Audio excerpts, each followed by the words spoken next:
सबैजना साथीहरूको अनुरोधमा मैले चाहिँ यो भिडियो राख्दैछु है। बनाएको तरिका बताइदिनु न भन्नुभएको थियो नि होइन हजुरहरूले। त्यसो गर्दाखेरि यो तामा टिमुर अकबरे खुर्सानीको अचार मैले मोल्दैछु ल हेर्नु है। किन भन्दा मैले तामा पहेँलो चाहिँ बेसा राखेर बफाएको भएर भएको छ है। सबैजनाले यो बुझ्नु होला। सबैभन्दा पहिला मैले नुन राखेँ। यो चाहिँ टिमुरको पाउडर हो पिसेर राखेको है। यो तामा टिमुर अकबरे भनिसकेपछि टिमुर पनि त प्रशस्त मात्रामा आउन पर्यो नि त होइन। जसरी तामा देखेछ यो खुर्सानी देखेछ त्यस्तै चाहिँ टिमुर पनि आउनु पर्यो, स्वाद आउन पर्यो।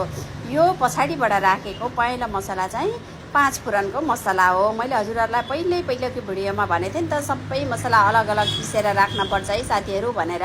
त्यो मसला पिसेर राखेको पाउडर हो। मैले चाहिँ लगभग 40 किलो अचार चाहिँ मोल्दैछु है।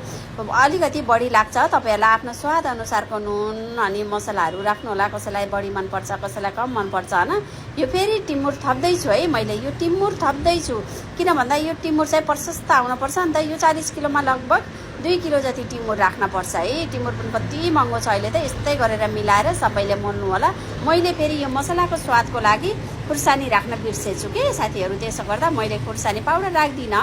अकबरे खुर्सानी पिसेर राखेको पेस्ट छ मसँग, त्यही पेस्ट चाहिँ राखेको छु है। ल हेर्नु यो चाहिँ अकबरेको पेस्ट हो। यस्तै गरेर मोल्नु। मोलिसकेपछि यो तेल देख्नु भएको छ नि माथि माथि हो। यस्तै गरेर तेल आउने तरिकाले तेल राखेर मोल्नु अनि त्यस्तो गरेर मैले चाहिँ गरेर बट्टामा राख्नु। हजुर